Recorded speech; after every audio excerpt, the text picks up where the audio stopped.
Sa isang maliit na sulok ng relocation site sa Quezon City, may isang simpleng dalawang palapag na bahay na kulay light yellow na nakatago sa isang tahimik na eskinita. Dito nakatira si Mang Reyes, isang mahusay na karpintero na inilaan ang buong buhay sa kanyang propesyon, kasama ang kanyang kaisa-isang anak na lalaki, at ang mabait niyang manugang. Sa likod ng bahay ay isang maliit na paggawaan ng muebles, ang lugar kung saan nakabuhos ang buong puso at dedikasyon ni Mang Reyes. Doon, araw-araw na nagbabanat ng buto si Mang Reyes, binubuhay ang mga walang buhay na kahoy para maging mga lamesa at upuan na may tradisyonal na disenyo. Paminsan-minsan, nagla-livestream din siya para ibahagi ang kanyang mga gawa sa iba. Simple at pribado man ang buhay ng kanilang pamilya, mahal na mahal sila ng kanilang mga kapitbahay dahil sa kanilang kabaitan. Si Isabel, ang manugang ni Mang Reyes, ay isang babaeng sinubok ng tadhana na ulila mula pagkabata at lumaki sa isang ampunan. Pinagtagpo sila ng landas ni Marco, ang anak ni Mang Reyes. Nang dumating siya sa pamilya, dala niya ang kanyang busilak na puso. Tumira siya sa ikalawang palapag ng bahay, tumutulong sa asawa sa kanilang maliit na negosyo habang nagtatrabaho bilang online accountant. Payapang lumilipas ang mga araw, at kahit hindi marangya, puno naman ng kaligayahan ang kanilang buhay hanggang sa dumating ang isang gabi na binago ang lahat. Pumanaw si Marco sa isang malagim na aksidente sa kalsada habang nagmamadaling maghatid ng isang order. Naipit ang kanyang motorsiklo sa isang dambuhalang container van. Ang naiwan sa pinangyarihan ay ang basag niyang cellphone at ang in-order na hindi na nakarating sa dapat patunguhan. Nang hapong iyon, bumuhos ang malakas na ulan. Ang dating masayang tahanan ay nabalot ng nakapanlulumong puting kulay ng pagluluksa. Sa gitna ng simpleng sala, ang larawan ni Marco ay taimtim na inilagay sa altar, napapalibutan ng makapal at mahapding usok ng insenso. Nakaupo si Isabel na parang isang estatwa sa harap ng larawan ng kanyang asawa, basang-basa ng ulan ang puting damit luksa, ang mga matay maga ngunit tuyo. Tila naubos na ang kanyang mga luha mula pa noong gabing natanggap niya ang masamang balita. Sa kabilang dulo ng altar, tahimik na nakaupo si Mang Reyes, tuwid ang likod, malalim ang tingin, at may dalang sakit na hindi kayang isalarawan. 15 taon na ang nakalipas mula nang ihatid niya sa huling hantungan ang kanyang minamahal na asawa, at ngayon, muli niyang nararanasan ang sukdulang pighati sa pagkawala ng kanyang kaisa-isang anak. Hapis ang kanyang mukha, puno ng pagdurusa, ngunit may kakaibang katatagan sa kanyang mga mata. Walang ni isang patak ng luha, tanging ang mahigpit na pagkuyom ng kanyang mga kamay, pilit na pinipigilan ang sakit na dumudurog sa kanyang puso. Isa-isang dumating ang mga kaanak at kapitbahay para mag-alay ng dasal, at lahat sila'y tumitingin kay Isabel ng may awa. Kawawa naman ang bata, 24 pa lang, biyuda na. Noong isang linggo lang, ang saya-saya pa nilang mag-asawa sa livestream nila, sino mag-akala. Ngunit ang dalawang taong pinakamatindi ang sakit, si Mang Reyes at si Isabel, ay kapwa na babalot sa isang nakakatakot na katahimikan. Sa sandaling isasara na ang kabaong, tila nawalan ng buhay si Isabel. Nanlambot ang kanyang katawan at bumagsak sa sahig. Mabilis siyang sinalo ni Mang Reyes. Ang yakap niya sa nanginginig na balikat ng kanyang manugang ay isang natural na reaksyonisang pag-alo, isang sandalan sa oras ng kawalan ng pag-asa. Ngunit sa sandaling iyon din nagsimula ang mga mapanuring tingin at bulong-bulungan. Matapos ang libing, muling bumalik ang nakabibinging katahimikan sa bahay. Tahimik na tiniklop ni Isabel ang mga damit luksa, umakyat sa ikalawang palapag, at isinara ang pinto ng kwarto. Sa ibaba, naiwang mag-isa si Mang Reyes sa harap ng larawan ng anak. Malalim pa rin ang kanyang tingin, matatag, ngunit sa loob-loob niya'y may isang malaking pighati na hindi niya mailabas. Mahina siyang bumulong, na parang kinakausap ang sarili, Marco, anak, tuluyan ka na bang umalis? Hindi ko alam kung paano pa maipagpapatuloy ni Isabel ang buhay niya. Walang sinumang nakarinig sa mga salitang iyon, ngunit iyon ang simula ng isang bagay na unti-unting umuusbong. Isang damdaming tama ngunit mali, malapit ngunit malayo, sa pagitan ng isang lalaking nawalan ng asawa't anak at isang manugang na kararating pa lang sa pagiging biyuda. At sa tahanang iyon nagsimula ang isang bagyo ng tsismis na gumimbal sa kanilang tahimik na komunidad. Nagkagulo ang buong angkan, at nahati ang opinyon ng lipunan sa walang katapusang debate kung ano ang tama at mali, sa pagitan ng pag-ibig at pagkamuhi. Mula nang matapos ang libing, ang bahay ni Mang Reyes ay nabalot sa isang nakakatakot na katahimikan, na para bang ninakaw ang lahat ng tunog. Ang buong kalye na sanay na sa ingay ng lagari at pait mula sa pagawaan, sa masayang kwentuhan tuwing livestream, ngayon ay tanging maririnig na lang ang hungkag na ihip ng hangin sa mga dahon ng mangga sa harap ng bahay. Hindi na nakikita ng mga kapitbahay si Mang Reyes na magbukas ng kanyang pagawaan, at wala na ring anino ni Isabel sa ibaba. Tila naglaho ang dalaga sa mundo. 3 araw na hindi lumabas ng kwarto si Isabel, laging nakasara ang pinto. Tuwing oras ng pagkain, tahimik na nagluluto si Mang Reyes, inilalagay ito sa isang tray at iniiwan sa may hagdanan.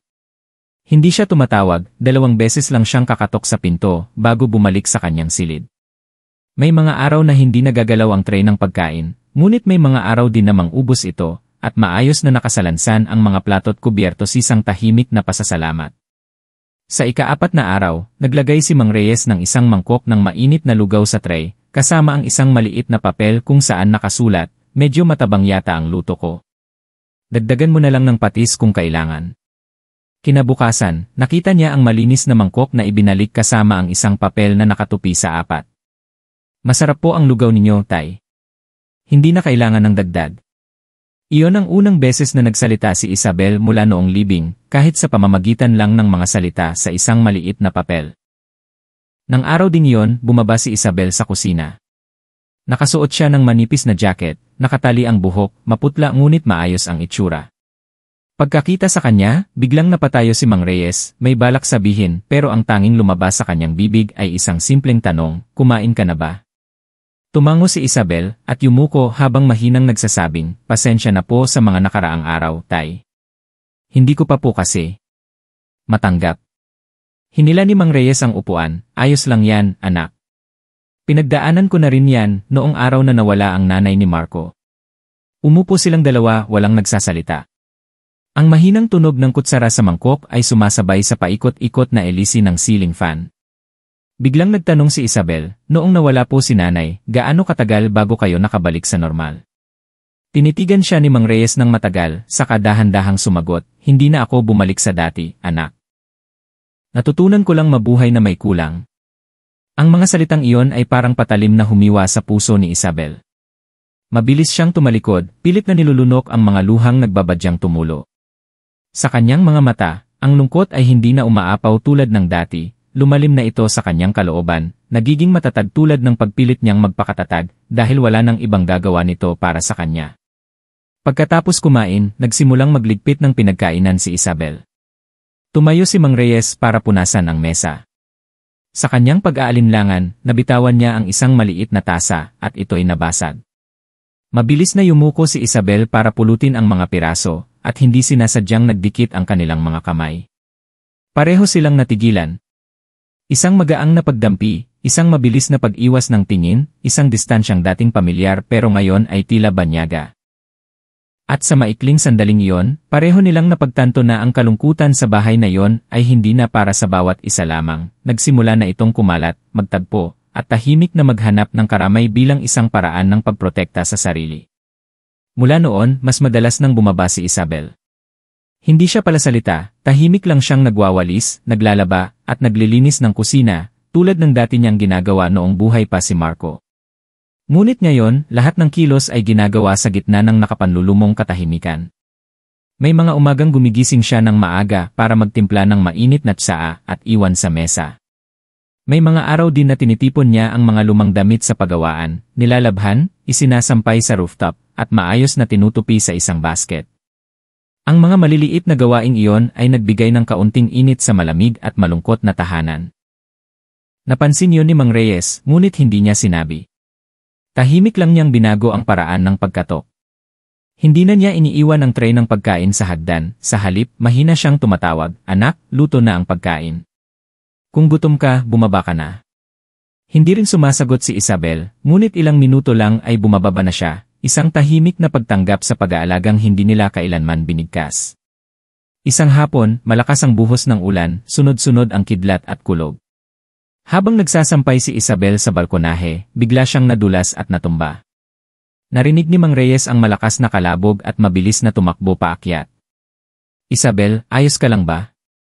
Yumuko siya para tulungan itong tumayo, mahigpit na hinawakan ang nanginginig niyang balikat. Umiiyak si Isabel sa sakit, Ngunit ang sakit sa katawan ay baliwala kumpara sa pakiramdam na may isang taong tunay na nag-aalala para sa kanya. Tumingala siya kay Mang Reyes, at sa kanyang mga matay may kumislap na hindi matukoy hindi pag-ibig, lalong hindi pagtingin bilang pamilya, kundi isang pakiramdam ng isang taong naliligaw na nakahanap ng masisilungan. Inalalayan siya ni Mang Reyes papasok sa kwarto at maingat na nilinisan ng alkohol ang kanyang galos. Sabi niya, "Pinakaba mo ako. Ikaw na lang ang natitira sa akin sa bahay na to." Natahimik si Isabel. Maya-maya, mahina siyang nagsalita, "Kayo na lang din po ang natitira sa akin." Simple lang ang mga salitang iyon, pero natigilan si Mang Reyes. Dalawang tao, dalawang puwang sa puso, nagtagpo sa isang katotohanang pareho nilang ayaw aminin. Makalipas ang ilang araw, kusa nang lumabas si Isabel papunta sa pagawaan. "Tay, may maitutulong po ba ako?" Nag-angat ng tingin si Mang Reyes mula sa kanyang ginagawa, halatang nagulat ngunit hindi pinahalata. Kumuha siya ng maliit na upuan para kay Isabel at inabutan ito ng mga papel. "Ito ang listahan ng mga order, pakitingnan mo naman kung tugma sa stock natin." Tumango si Isabel. Umupo siya roon, binubuklat ang bawat papel, ang mga matay nakatuon na parang sinusubukang matuto ng mabilis para matulungan ang kanyang biyenan na maibalik ang negosyo. Paminsan-minsan, sumusulyap si Mang Reyes sa kanya. Sa kanyang mga mata ay may kislap ng init na hindi niya inaasahang mararamdaman pa pagkatapos mawala ang kanyang anak. Mula noon, tuwing hapon ay magkasama sila sa pagawaan, isa ang gumagawa, isa ang nagsusulat, isa ang nagtatanong, isa ang sumasagot. At doon, sa gitna ng pagawaan na amoy kusot, dalawang sugat ang puso ang tahimik na nakahanap ng bagong hininga, hindi nagmamadali, hindi mali, kundi simpleng sinusubukang ipagpatuloy ang buhay para sa taong pumanaw na. Pumasok ang mga unang araw ng Marso sa Quezon City, tuyo ang sikat ng araw at ang hangin mula sa mga bukirin ay humahampas sa maliit na eskinita. Namulaklak ng sagana ang puno ng mangga sa harap ng bahay ni Mang Reyes. Muli nang nagbukas ang kanyang pagawaan. Ang tunog ng lagari at pait ay muling umalingaw-ngaw na para bang walang trahedyang naganap. Nagsimulang makita ng mga tao si Isabel, ang biyudang manugang, na madalas tumutulong kay Mang Reyes sa pagawaan. Minsan, nagbubuhat ng kahoy, minsan, nagsusulat sa libro, may mga araw pang ang nagla-livestream tulad ng dati. Mas payat siya, mas maputla, pero unti-unti nang bumabalik ang ngiti sa kanyang mga labi, kahit saglit lang sa harap ng kamera. At doon din nagsimula ang mga bulong-bulungan.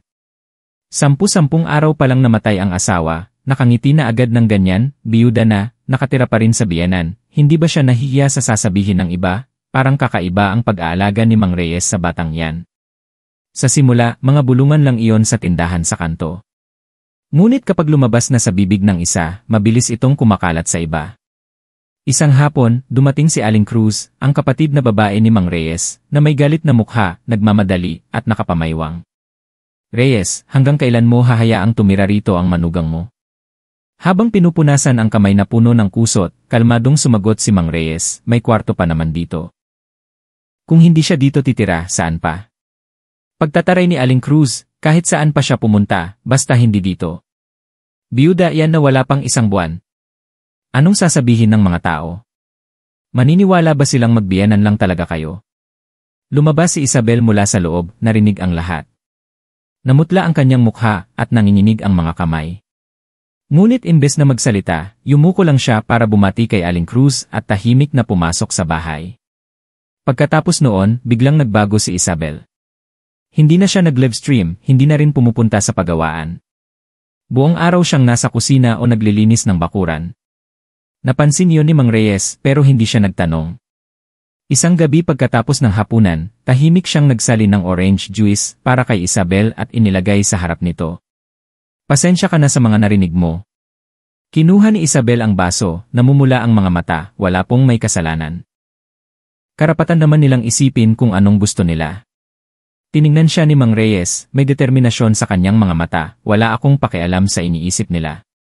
Ang gusto ko lang, hindi ka mabubuhay ng may takot sa sarili mong tahanan." Tumingala si Isabel, nangingilid ang luha. Sa unang pagkakataon, mahina siyang sumagot, "Tahanan ko pa rin po ito, Tay. Pero natatakot po ako na baka ako pa ang maging dahilan para masaktan kayo." Natigilan si Mang Reyes sa sinabi nito. Isang kakaibang pakiramdam ang bumalot sa kanya, hindi na lang responsibilidad o utang na loob, kundi isang bagay na mas malalim, mas natural. Ngunit hindi niya ito sinabi. Mahinahon lang siyang sumagot, kung natatakot ka, hayaan mong ako ang sumalo para sa ating dalawa. Nang gabing iyon, nakahiga si Isabel na nakatalikod, basang-basa ng luha ang unan.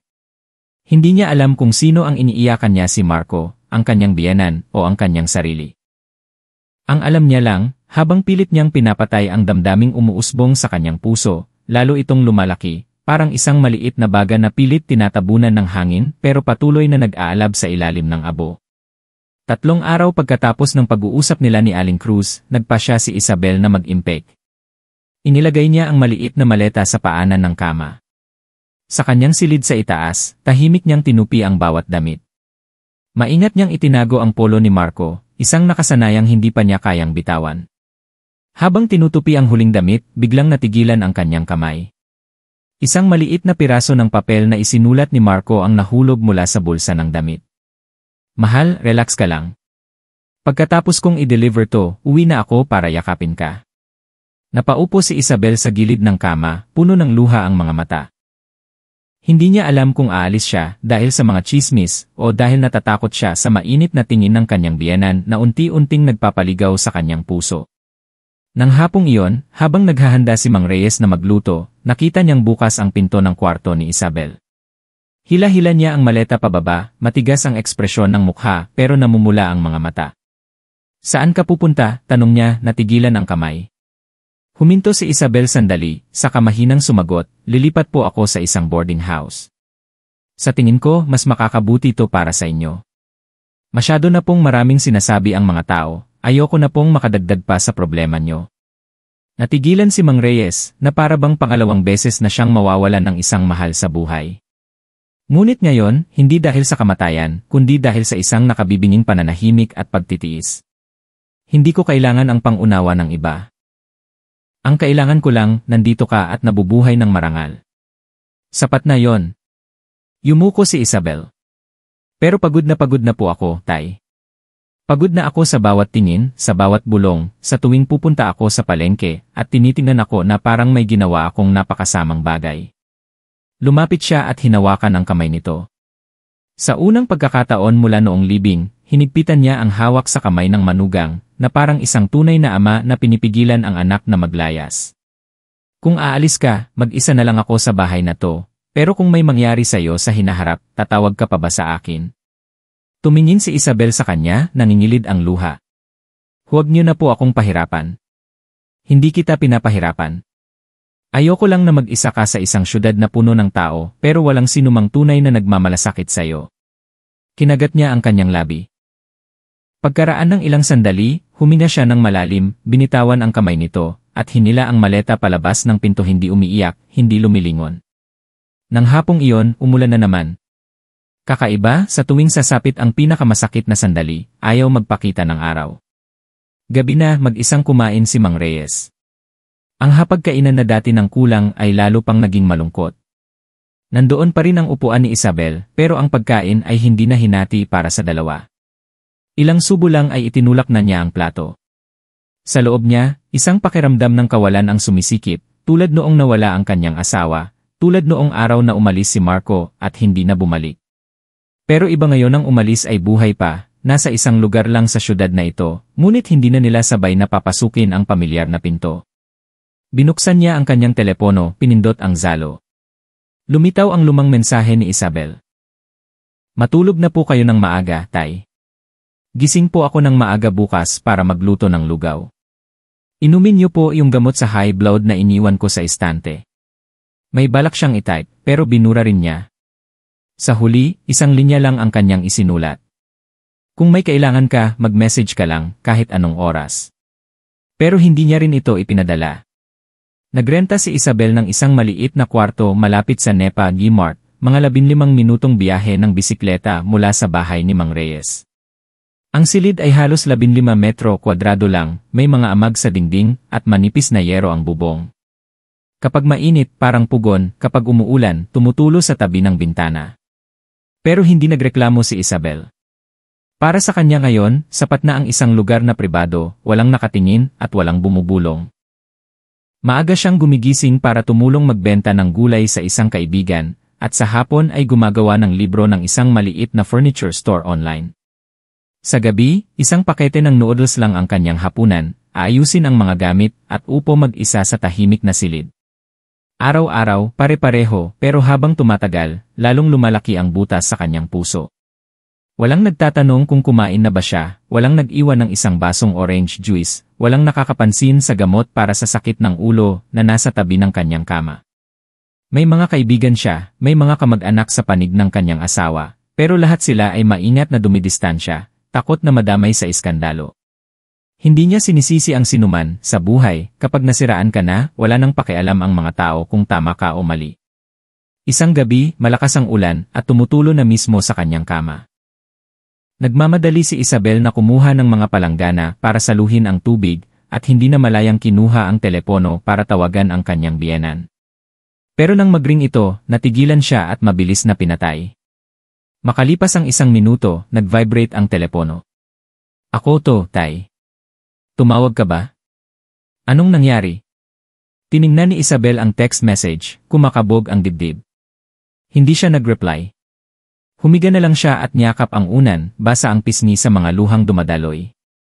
3 araw ang lumipas, isang hapon, nakatanggap si Isabel ng tawag mula sa isang hindi kilalang numero. Hello, si Isabel ba to? Ako yung may-ari ng Luzon Furniture. Ikaw ba yung gumagawa ng libro para kay Yenje, Nhung? Opo, online po. Bakit po? May pumunta dito sa akin, sinabing paboritong anak ka raw ni Mang Reyes, isang sikat na karpintero sa Quezon City. Kaya gusto sana kitang imbitahan na maging official finance manager namin. Ano sa tingin mo? Natigilan si Isabel ng ilang segundo, alam niya kung sino ang nasa likod nito. Nang gabing iyon, nagbisikleta siya pabalik malapit sa dati nilang bahay, tumayo sa kabilang kalsada, at tiningnan ang pamilyar na gate. Nakabukas pa rin ang ilaw sa pagawaan, at anino ni Mang Reyes ang abala sa pag-aayos ng isang upuan sa harap ng kamera.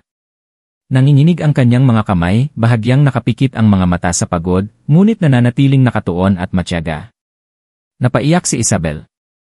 Kinabukasan, nag-iwan siya ng isang maliit na regalo sa harap ng gati-isang kahon ng hopia, ang paborito ni Mang Reyes, at isang piraso ng papel na may nakasulat, ayos lang po ako. Salamat po dahil lagi kayong nandyan kahit tinalikuran ko kayo.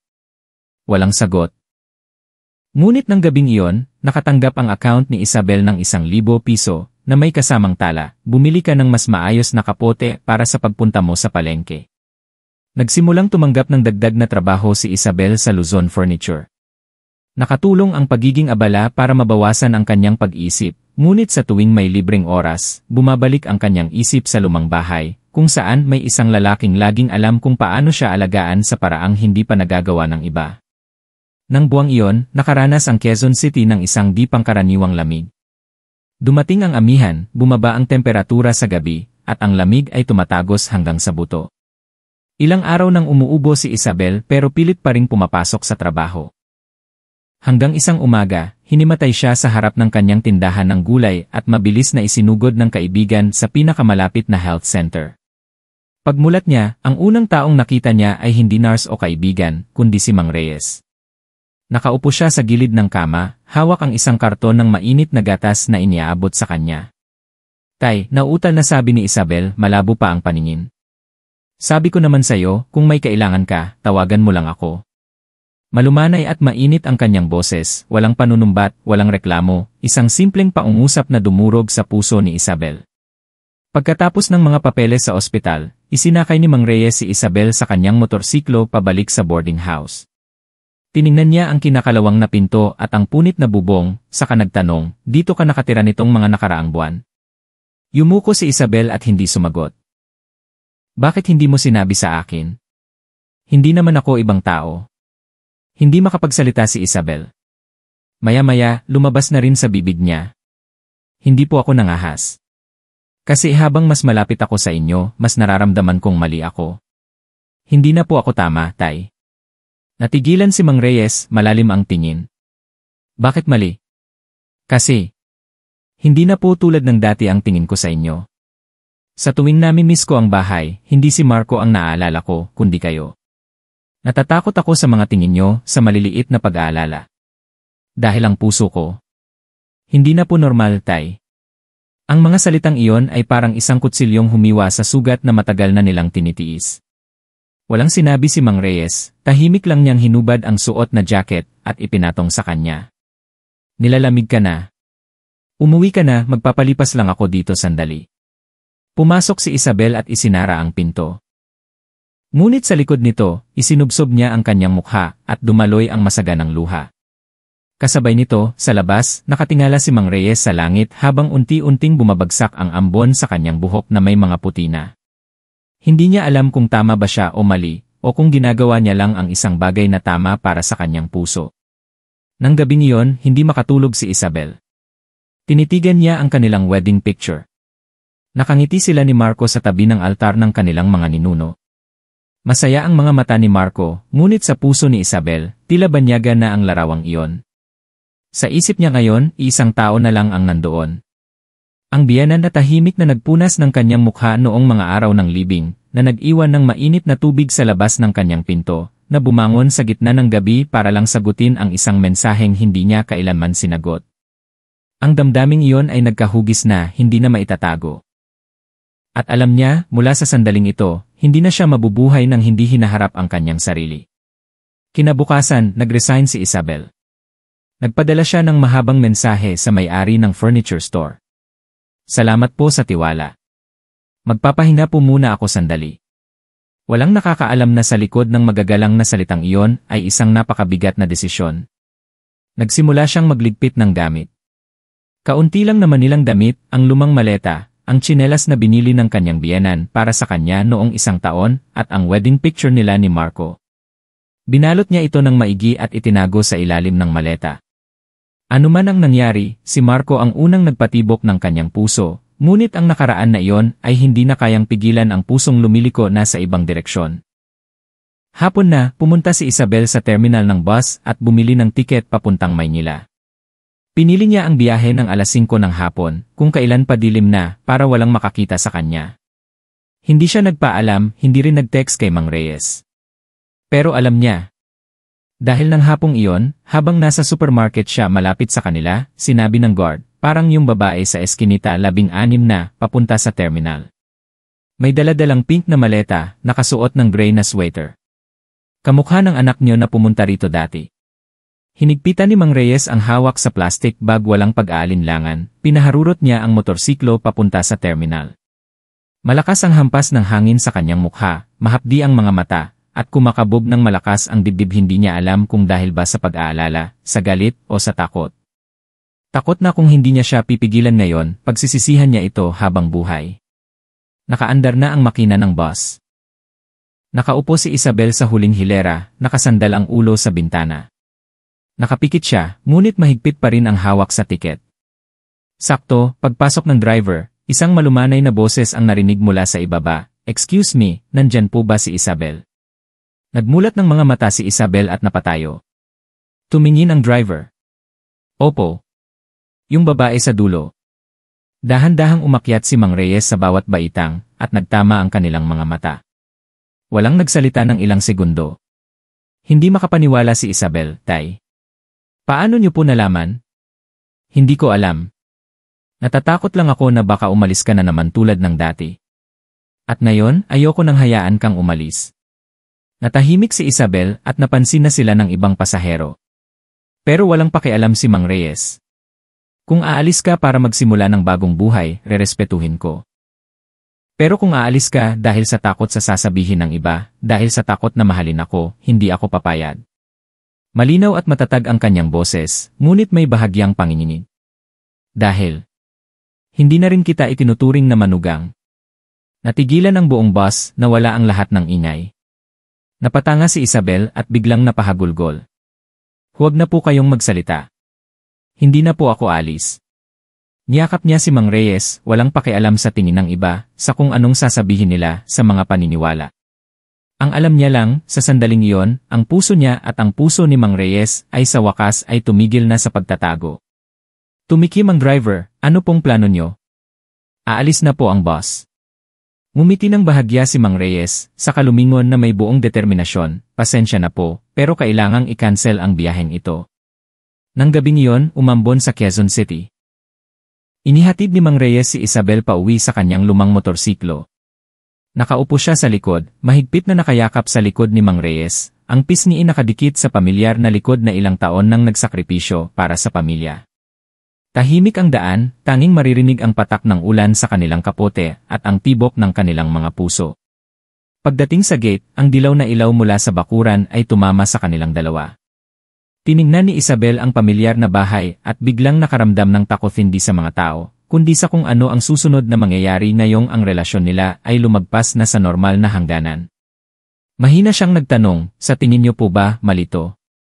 Hindi agad sumagot si Mang Reyes. Tumingin siya sa altar ni Marco, kung saan patuloy pa ring nasusunog ang insenso mula nang ihatid nila ito.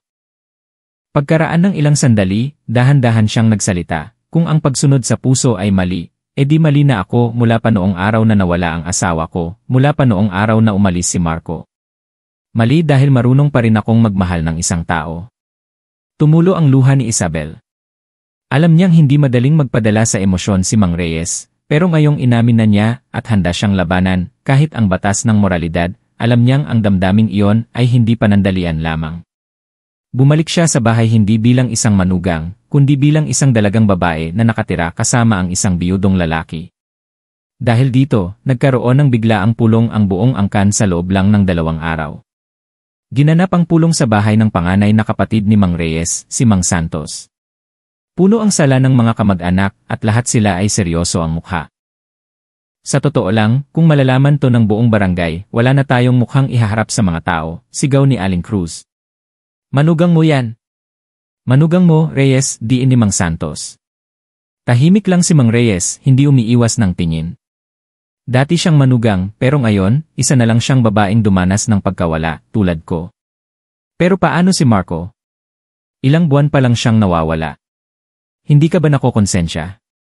Sa unang pagkakataon sa pulong, nagsalita si Isabel, kalmado ang boses pero matatag ang tingin. Patawad po. Pero ang pag-ibig ay walang batas na nagsasabing kailangan mong maghintay ng isang tiyak na panahon bago ito muling umusbong. Natahimik ang lahat. Nagpatuloy si Isabel. Hindi ko itatanggi ang nakaraan ko kay Marco. Pero ang nararamdaman ko para kay Tay ay hindi pamalit, kundi tunay na emosyon. Hindi ko hinihiling ang pagsang-ayon nyo. Hinihiling ko lang na huwag nyo na pong saktan pa si Tay. Mahigpit na hinawakan ni Mang Reyes ang kamay ni Isabel sa ilalim ng mesa. Isang tahimik na paghawak na may dalang napakalaking lakas. Pagkatapos noon, nahati ang pamilya, may mga kumampi, may mga nanlait.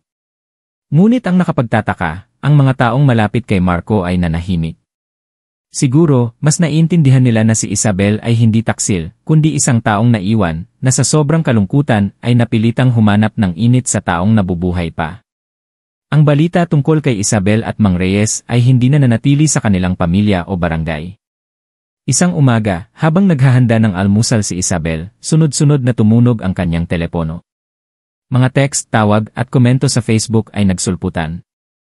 Isang kamag-anak, walang nakakaalam kung sino, ang lihim na nagvideo sa pulong ng pamilya at ipinost sa internet na may nakakagulat na pamagat. Manugang, may relasyon sa biyenan, malapit ng ikasal.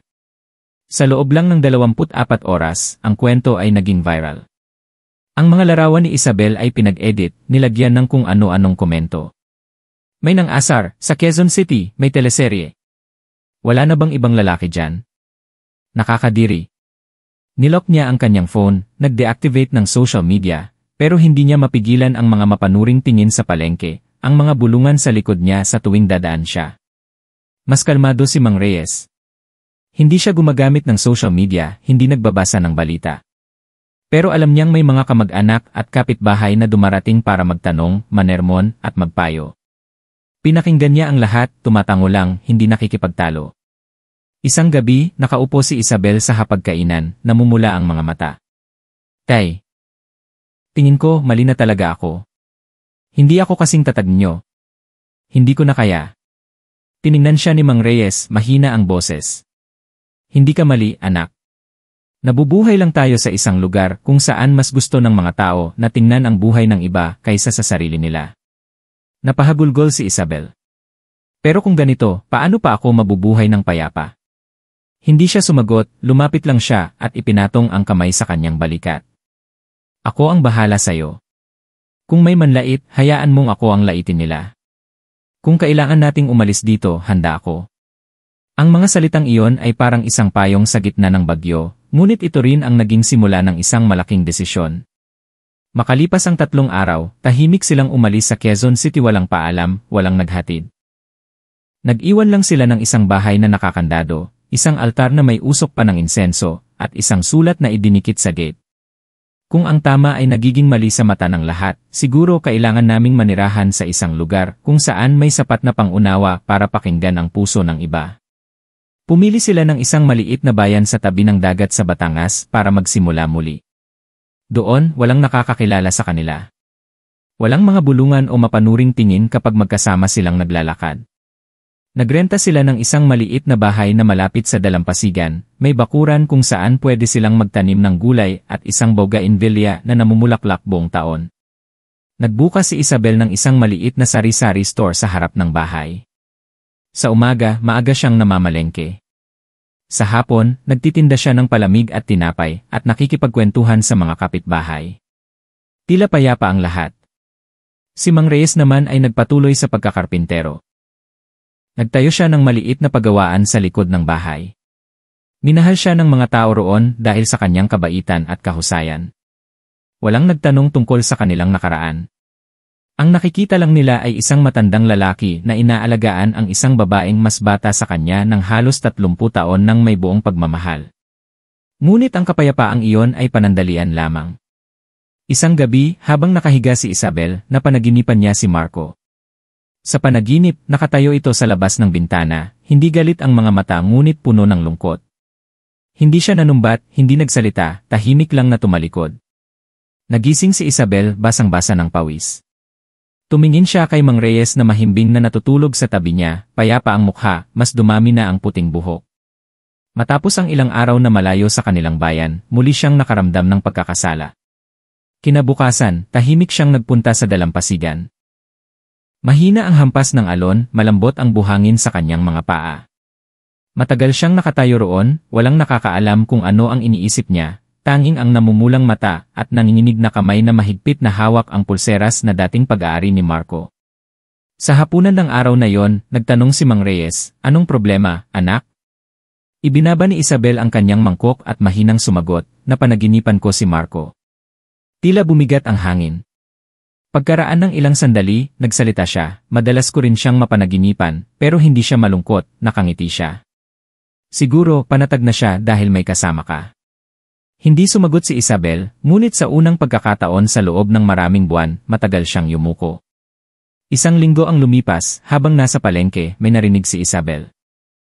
Isang YouTube channel na dalubhasa sa Expos, ang muling binalikan ang kanilang kwento, at ngayon ay umabot na ito sa kanilang bagong tinitirhan. Ang kanilang pangalan at address ay isinapubliko at nagkagulo ang buong bayan. May mga nag-aalinlangan, may mga direktang pumunta sa kanyang tindahan para manginsulto. Isang customer pa ang nagbato ng bote ng soft drinks at nagsabing, "Kung alam ko lang na ganyan kayo, hindi na sana ako tumapak dito."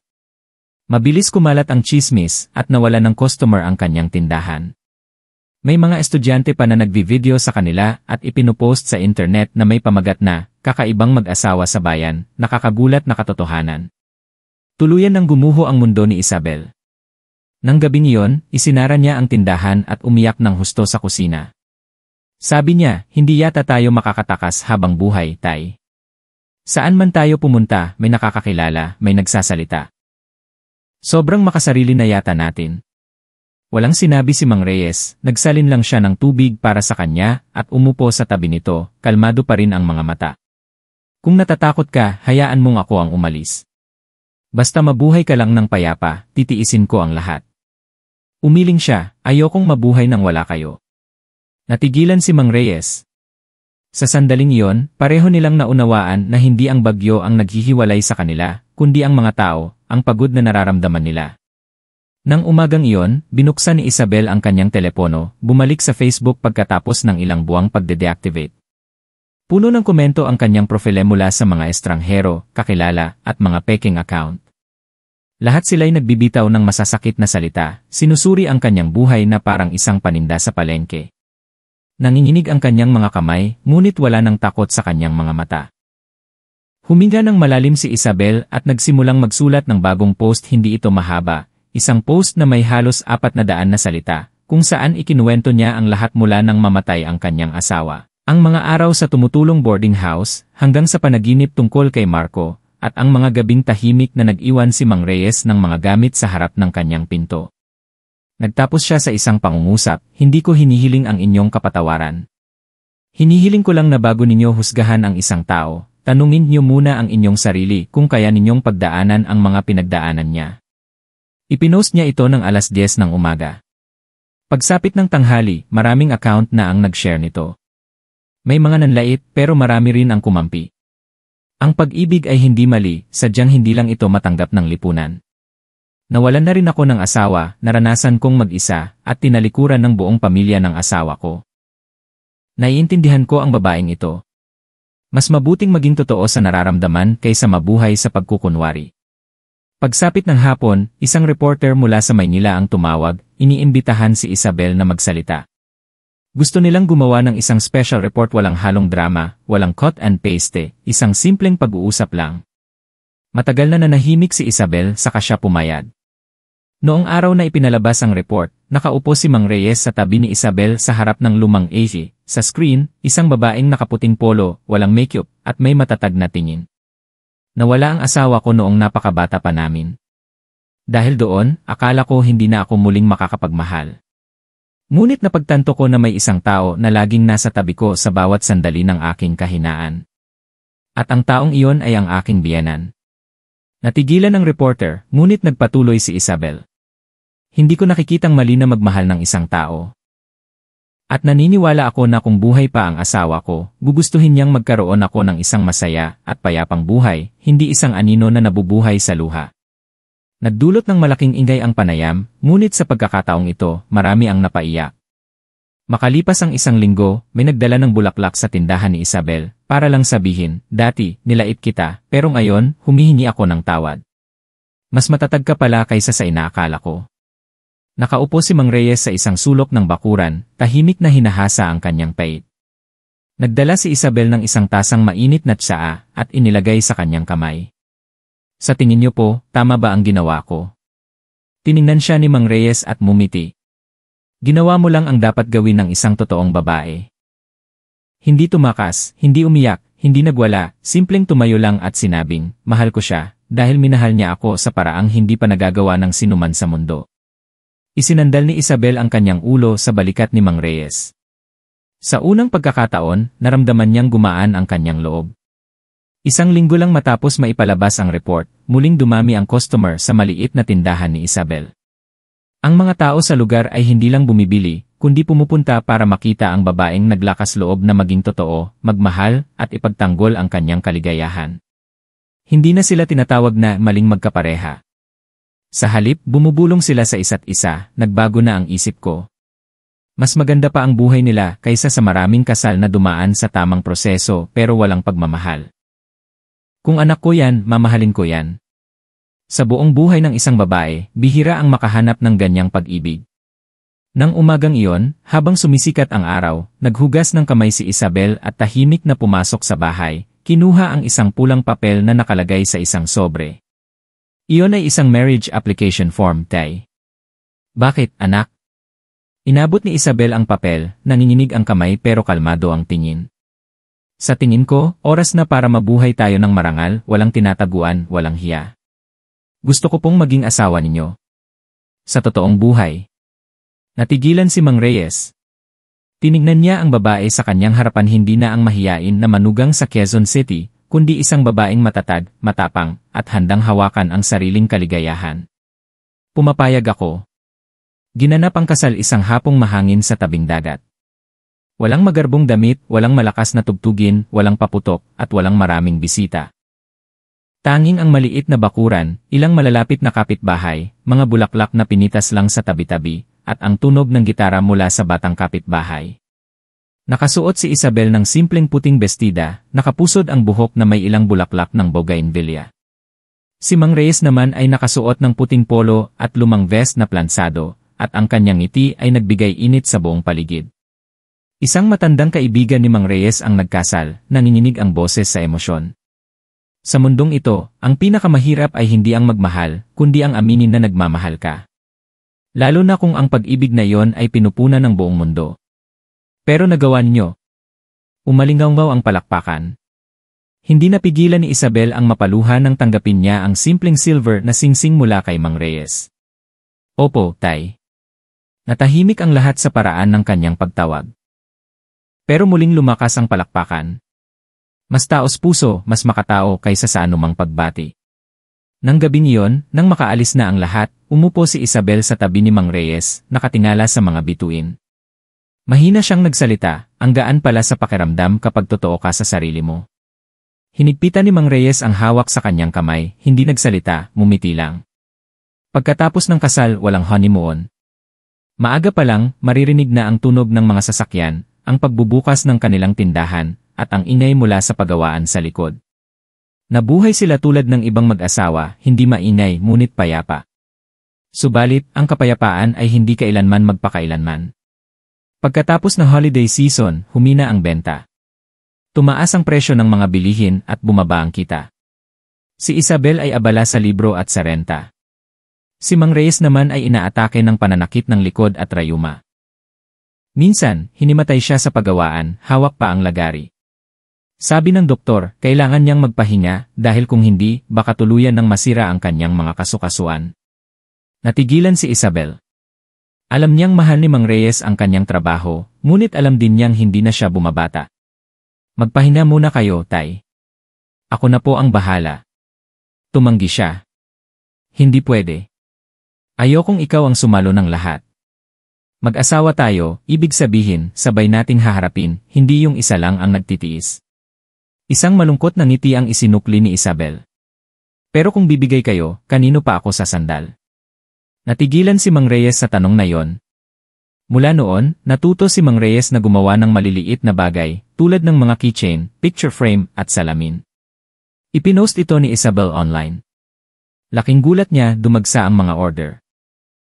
Marami ang bumibili hindi dahil kailangan nila, kundi para suportahan ang matandang nagpakasal sa mas bata at namumuhay ng marangal. May nagtanong pa, magla-livestream po ba kayo? Siguradong magiging viral yan. Natawa si Isabel. Hindi niya naisip na siya, na dating itinakwil, ay upo ngayon sa harap ng kamera, at ikukwento ang kanilang pag-ibigan ng walang hiya. Ngunit hindi lahat ay madaling makalimot. Isang gabi, habang nagliligpit si Isabel, isang babaeng nasa 40 ang lumapit, mapanuri ang tingin. Nakangiti ka pa rin, nagtatakang tanong ni Isabel. Ano po yon? Ngumuso ang babae, puno ng pait ang boses. Pagkatapos mong agawin ang biyanan mo, ipapangalandakan mo pa sa internet ang kwento nyo. Alam mo bang dahil sa'yo, iniwan ng anak ko ang asawa niya para sumama sa isang matandang mas matanda sa kanya ng 30 taon? Natigilan si Isabel. Hindi niya alam ang sasabihin. Hindi niya inaasahan na may ibang taong sisisihin siya. Nang gabing iyon, ikinuwento niya ito kay Mang Reyes. Bumuntong hininga lang siya. Sa mundong ito, kapag iba ka sa karamihan, hindi maiiwasan na masisi ka.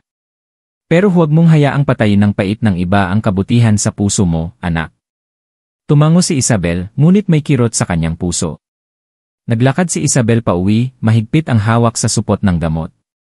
Malakas ang hangin mula sa dagat, ngunit nabibingi siya. Sa isip niya, naglalaro ang mga eksena ng mga taong tumuturo, nanlalait at sumusumpa. Nang sabihin niya ito kay Mang Reyes, natigilan siya. Hinaplos niya ang pisngi nito, garalgal ang boses. Magiging ama ulit ako. Tumango si Isabel, sunod-sunod ang patak ng luha. Pero, sasabihin nilang incestus ako, at ikaw ay walang moralidad. Hinigpitan niya ang hawak sa kamay nito, desidido ang tingin. Hayaan mo sila. Ikaw ang ina, ako ang ama. Nabubuhay tayo ng tama sa ating konsensya, hayaan mong mabuhay sila sa kanilang mga bibig. Niyakap niya si Mang Reyes. Sa sandaling iyon, panandaliang nawala ang lahat ng takot. Ngunit hindi pa tapos ang bagyo. Makalipas ang isang linggo, kumalat sa social media ang balitang buntis ang dating manugang sa kanyang biyenan. Muling lumabas ang mga lumang video. Ang mga litrato sa kasal ay pinag-edit, tinawag na isang katatawanan, at labag sa moralidad. May nagpadala pa ng sulat sa kanilang bahay, nagbabantang ipapad na test ang bata kung isisilang ito ni Isabel. Nagpanik siya. Nagsimula siyang matakot kahit sa liwanag ng araw, ayaw na niyang lumabas ng bahay. Bawat motor na humihinto sa harap ng kanilang gate ay nagpapakaba sa kanya. Isang gabi, nakaupo si Isabel sa isang sulok, humahagulgol. Sabi niya, "Tay, baka kailangan na nating umalis ulit." Matagal siyang tiningnan ni Mang Reyes, saka kinuha mula sa drawer ang isang lumang photocopy ng sulat na iniwan ng kanyang yumaong asawa. Ang huling linya ay, "Kung isang araw ay makahanap ka ng isang taong makakapagpangiti sa iyo ng totoo, sana ay hawakan mo siya. Huwag mong bitawan dahil lang sa sasabihin ng mundo." Napaiyak si Isabel. Alam niyang hindi siya pwedeng mabuhay sa takot, hindi niya pwedeng hayaang lumaki ang kanyang anak sa dilim at kahihiyan. Malakas ang hangin sa kanilang lumang palengke. May mga nagprint ng litrato nila at idinikit sa gate ng palengke na may malaking pamagat, dating manugang, buntis sa biyenan, nasaan ang moralidad. Hindi nila kailangang malaman kung sino si Isabel, sapat na ang iskandalo para sa isang bagyo ng tsismis. Nagbulungan ang mga tao sa palengke, tinukso siya ng mga bata, at tinuro ng mga matatanda. Akala ni Isabel ay sapat na siyang malakas, ngunit ngayon, na may isang buhay na lumalaki sa loob niya, naunawaan niyang hindi na siya pwedeng manahimik. Isang gabi, umupo siya sa harap ng kanyang telepono, binuksan muli ang lumang panayam. Malumanay ang kanyang boses sa video, nanginilid ang luha ngunit matatag. Nalagpasan na niya ito minsan. Bakit hindi pa niya kaya ulit? "Tay, gusto kong magsalita sa media, isa pang beses." Tumingala si Mang Reyes, may pagtataka sa kanyang mga mata, na mabilis na napalitan ng tahimik na paghanga. "Kung handa ka na, nasa tabi mo ako." Makalipas ang ilang araw, sa isang seminar tungkol sa kababaihan, dumating si Isabel kasama si Mang Reyes hindi bilang guest speaker, kundi bilang isang malayang tagapagsalita sa huling bahagi ng programa. Nakasuot siya ng beige na bestida, maayos ang buhok, at nakapatong ang kamay sa kanyang tiyan. Hindi siya umiiwas ng tingin, malinaw ang kanyang boses. "Alam kong marami ang hindi komportable sa presensya ko dito. Dahil ako ang dating manugang na nagpakasal sa biyenan at ngayon ay buntis. Pero nandito ako hindi para magpaliwanag, kundi para sabihin ito, ako ay isang ina, at isisilang ko ang aking anak ng may pagmamalaki." Noong una, tahimik ang lahat, pero maya-maya ay may pumalakpak, at sinundan pa ng marami. Isang batang reporter ang lumapit at nagtanong, "Hindi ka ba natatakot na laitin ang anak mo paglaki niya?" Ngumiti si Isabel. Ang nakakasakit sa isang bata ay hindi ang nakaraan ng kanilang mga magulang, kundi ang katahimikan at kahihiyan na itinatanim ng mga matatanda sa kanila. Pagkatapos noon, naging viral ang video na may pamagat na inang tumayo sa gitna ng batikos. Hindi tulad ng dati, karamihan sa mga komento ngayon ay suporta. "Dati, galit ako sa kanya, pero ngayon, hinahangaan ko na siya. Ito ang tunay na matatag na babae." Isinilang sa dignidad, pinalaki sa kabutihan. Nagawa niya. Ngunit sa labas, may mga taong mapanghusga pa rin. Isang grupo ng mga residente ang nagpetisyon sa barangay, hinihiling na imbestigahan ang kanilang hindi normal na relasyon. Isang malungkot na ngiti ang isinukli ni Isabel. Akala niya sanay na siya, pero paano ka masasanay na ituring na isang kriminal dahil lang sa nagmahal ka? Nang gabing iyon, nakaupo siya sa labas, malamig ang hangin. Pinatungan siya ni Mang Reyes ng lumang sweater. "Patawarin mo ako.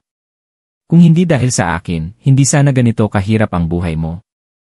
Umiling si Isabel. "Kung wala kayo, malungkot at malamig din ang buhay ko. Mas gugustuhin kong laitin habang nagiging totoo, kaysa purihin habang nagkukunwari." Tiningnan siya ni Mang Reyes. Ang paghanga niya sa babaeng halos 30 taon ang agwat sa kanya ay lumagpas na sa pag-ibig. Iyon ay tunay na respeto. Nang gabing iyon, bumagyo sa Quezon City. Habang natutulog si Isabel, bigla siyang nahirapang huminga, isang matinding sakit ang kumalat sa kanyang tiyan. Gumapang siya para buksan ang ilaw. Basang-basa siya ng pawis, nanginginig. "Tay! Tay!" sigaw niya. Mabilis na tumakbo si Mang Reyes. Pagkakita sa kanya, natigilan siya. May tubig na kumakalat sa sahig mula sa kanyang paanan. "Anong nangyari?" Masakit. Manganganak na yata ako, Tay. Tiningnan ni Mang Reyes ang orasan. 1:00 na ng umaga, malakas ang ulan, walang signal, at malayo ang ospital. Walang ibang pagpipilian, kailangan niyang gawin ang isang bagay na hindi niya inaasahan. Huminga ka ng malalim, anak. Tutulungan kita. Ako ang magpapaanak sa'yo. Natakot si Isabel. Hindi po, Tay, natatakot ako. Hinawakan niya ang kamay nito. Tumingin ka sa akin. Magtiwala ka. Hindi ko hahayaang mapahamak kayo ng apo ko. Ang maliit na bahay ay naging isang delivery room. Naglatag siya ng kumot, nagpakulo ng tubig, at naalala ang mga napanood niyang video tungkol sa emergency childbirth. Namimilipit sa sakit si Isabel. Ang kanyang iyak ay sumasabay sa kulog at hangin. Hindi ko kaya. Mamamatay ako. Kaya mo yan. Malakas ka. Konti na lang, makikita mo na ang anak mo. Isang sigaw ang bumasag sa gabi, sinundan ng iyak ng isang sanggol. Nanginginig na binuhat ni Mang Reyes ang sanggol, tila nagbago ang buong mundo. Napaiyak si Isabel, ngunit luha ng kaligayahan. Lalaki, sabi ni Mang Reyes. Kamukha mo. Ang mga mata, ang bibig. Tiningnan ni Isabel ang sanggol sa kanyang dibdib at bumulong, salamat, Tay. Sa pagsalo sa buhay ko, muli. Kinabukasan, sumikat ang araw. Nagulat ang mga kapitbahay. May bumulong, kakaiba. Nakakaiyak naman ang sanggol na to. Sabi naman ng iba, kung nanganak siya sa gitna ng bagyo at panghuhusga, dapat siguro matuto na tayong kalimutan ang masasamang salita. Dumating ang may-ari ng tindahan sa kanto, may dalang mainit na lugaw. Isabel, pasensya na. May mga nasabi ako dati na hindi maganda. Ngayon, naiintindihan ko na. Hindi lahat ay kayang maging totoo kung walang sapat na tapang. Yumuko si Isabel. Sa kanyang mga mata, hindi na siya ang babaeng takot sa opinyon ng iba, kundi isang ina na puno ng pagmamahal at dignidad. Ang mga sumunod na araw ay isang malaking hamon. Pinangalanan ni Mang Reyes ang sanggol na Ianean. Iyak siya ng iyak sa unang 3 buwan. Puyat si Isabel, nalalagas ang buhok. Minsan, nakakatulog siyang nakaupo habang karga ang anak. Naawa si Mang Reyes. Natuto siyang mag-alaga, magpalit ng lampin at magmasahe sa tiyan ng sanggol. Isang beses, habang tulog si Isabel, binulungan niya si Ianean, pagod na ang nanay mo. Paglaki mo, dapat ikaw ang maging sandalan niya, ha? Ngunit sa labas, hindi pa tapos ang gulo. Isang araw, tumawag ang punong guro ng preschool. Isabel, tinatanggap namin si Ann, pero may reklamo ang mga magulang. Ayaw nilang maging kaklase ng mga anak nila ang anak ng isang pamilyang immoral. Natigilan si Isabel. Opo, naiintindihan ko. Pagkababa ng telepono, napaiyak siya. Hindi nila tayo patatawarin kahit gaano pa tayo kabuti. Hinawakan ni Mang Reyes ang kamay niya. Huwag mong hanapin ang pagtanggap ng lahat. Sapat na ang mabuhay ng hindi ikinahihiya ng sarili mo at ng anak mo. Tumango si Isabel pero hindi siya nakatulog. Kinabukasan, nag-post siya online, ako si Isabel, dating manugang, ngayon ay asawa at ina. Kung binabasa mo ito ng may galit, hindi kita sinisisi. Pero sana magbasa ka pa. Ikinuwento niya ang kanyang paglalakbay bilang ina. Nagtapos ang post sa isang litrato ni Mang Reyes na karga si Ianean. Ang caption, ang kapayapaan ay hindi ibinigay sa amin pero pinipilit naming panghawakan ito araw-araw. Sa loob ng 24 oras, nag-viral ang post, libo-libong komento ang dumating. Nakakaiyak. Dati, pinagtawanan ko sila, ngayon, nahihiya ako sa sarili ko. Anong masama sa isang batang lumaki sa tunay na pagmamahal? May mga paaralan pa na nag-alok na libreng pag-aaral para kay Ianean. Napaiyak si Isabel. Hindi dahil sa saya, kundi dahil sa unang pagkakataon, naramdaman niyang may puwang pa rin para sa pangunawa sa mundo. Isang araw, tumawag ang isang dati niyang kaklase. Nag-aalok ng trabaho bilang branch manager sa isang supermarket sa Maynila. Kailangan nila ng isang taong tapat at matiyaga. Ikaw ang perpektong kandidato. Maganda ang sahod, may libreng tirahan, at tulong sa pag-aaral ng anak mo. Natigilan si Isabel. Ito ay isang pagkakataon na hindi niya pinangarap. Pero tumingin siya kay Mang Reyes at sa kanyang anak. Lahat ng meron siya ay narito. Nang gabi na yon, nang ikwento niya, kalmado si Mang Reyes. Matanda na ako. Pero ikaw, kailangan mong mabuhay ayon sa kakayahan mo. Pero paano kayo? Mahigit 60 taon na akong nabubuhay, ano pa ang ikakatakot ko? Kung pipigilan kita dahil sa sarili kong interes, ano ang pinagkaiba ko sa kanila? Niyakap lang siya ni Isabel. Makalipas ang 2 linggo, umalis sila papuntang Maynila. Maraming kapitbahay ang naghatid. Ang dating galit sa kanya ay umiiyak na nagpaalam. Hindi madali ang buhay sa Maynila. Nagsimula ulit si Isabel. Ngunit dahil sa kanyang dedikasyon, nakuha niya ang respeto ng lahat. Gabi-gabi, tumatawag siya kay Mang Reyes. Tay, kumain na po kayo? Naluluhang tanong ni Mang Reyes. Anak, maging mabait ka dyan ha. Nananakit ang puso ni Isabel pero alam niyang hindi na siya nag-iisa.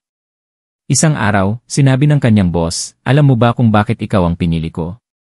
Umiling si Isabel. Dahil naglakas loob kang maging totoo. Ang mundo ay hindi kulang sa magagaling na tao, pero kulang sa mga taong matapang na maging mabuti. Pinili kita dahil nagbibigay ka ng inspirasyon sa iba. Napaiyak si Isabel. Sa unang pagkakataon, pinuri siya dahil sa kung sino talaga siya. Pasko na, malamig sa Maynila. Habang nagbabalot ng regalo, tumunog ang telepono niya. Mula sa health center sa kanilang probinsya. Si Mang Reyes po, na mild stroke. Kailangan po ng mag-aalaga. Nabitawan ni Isabel ang telepono. Kinabukasan, umuwi siya. Nakahiga si Mang Reyes, mas pumayat, mas pumuti ang buhok. Ngunit nang makita siya, ngumiti ito. Bumalik ka na pala. Tay, na-miss po kita, sabi ni Gianean. Isang luha ang gumulong sa pisngi ng matanda. Gabi-gabi, binantayan ni Isabel ang kanyang asawa. Naunawaan niyang nasaan man siya, ang puso niya ay laging maiiwan dito. Makalipas ang ilang linggo, nakalabas na si Mang Reyes. Tumawag ang kanyang boss. Isabel, kung hindi ka babalik sa loob ng 2 linggo, kailangan na naming palitan ka. Matagal na nag-isip si Isabel. Nang gabing iyon, sinabi niya kay Mang Reyes, Tay, nagdesisyon na po ako. Dito na ako. Hindi ko na kayo kayang iwan ulit. Tumango si Mang Reyes, lumuluha. Hindi kita gustong pigilan. Pero masaya ako dahil pinili mo kung saan ka payapa. Mula noon, nagsimula ng bagong buhay si Isabel. Muli niyang binuksan ang kanyang tindahan. Nagsulat siya ng libro tungkol sa kanyang buhay, isang beses maging totoo, habang buhay na walang pagsisisi. Naging inspirasyon ito sa maraming kababaihan. Lumaki si Gianean na puno ng pagmamahal. Si Mang Reyes naman ay naging respetadong tagapagsalita tungkol sa karapatan ng mga matatanda na magmahal. Isang gabi, habang nagsasalo-salo sila, naramdaman ni Isabel ang isang kakaibang kapayapaan. Alam niyang tama ang kanyang pinili. Ang mabuhay ng totoo, marangal, at para sa mga taong mahal niya. Tagsibol na, namulaklak ang mga puno sa harap ng kanilang bahay, na parang walang bagyong dumaan. Sa kusina, ang amoy ng bibingka, ang halakhak ng isang bata, at ang malumanay na boses ng isang matanda. Tiningnan ni Isabel ang dalawa, at isang damdamin ng pasasalamat ang bumalot sa kanya. Pasasalamat dahil hindi siya sumuko, dahil naglakas loob siyang tahakin ang landas na totoo sa kanyang puso. Ang kanyang buhay, mula sa isang biyuda, sa isang kontrobersyal na pag-ibig, hanggang sa pagiging isang matatag na ina at asawa, ay isang mahirap ngunit maningning na paglalakbay. Akala niya dati, mali ang magmahal ng isang taong mas matanda sa kanya ng 35 taon. Akala niya, kasalanan ang magkaanak sa gitna ng panghuhusga. Pero natutunan niya, ang pag-ibig ay hindi nasusukat sa edad o sa sinasabi ng iba, kundi sa tapang na ipagtanggol ang iyong minamahal. Maaaring pagtawanan ka ng mundo, ngunit kung mananatili kang tapat at mabuti, hindi ka talo. Maaaring malaman ni Gianean ang nakaraan ng kanyang ina. Ngunit hindi natatakot si Isabel. Ikukwento niya ito ng may tapang at ituturo sa kanya ang huling aral. Anak, mabuhay ka sa paraan na sa huli, may pagmamalaki mong naging mabuti ka, nagmahal ka ng totoo, at wala kang ginawang ikayuyuko mo sa harap ng iyong sarili. Ang kwentong ito ay hindi para purihin ang isang relasyon na may malaking agwat sa edad o para isulong ang paglabag sa mga pamantayan. Ngunit ipinapakita nito na sa likod ng mga hindi pangkaraniwang relasyon, kung ito ay binuo sa katapatan, sakripisyo, at pangunawa, maaari pa rin itong maging isang tunay na pamilya. Ang mabuting tao ay karapat-dapat mahalin at ang matapang ay karapat-dapat maging masaya. At minsan, ang tunay na pag-ibig ay sapat na.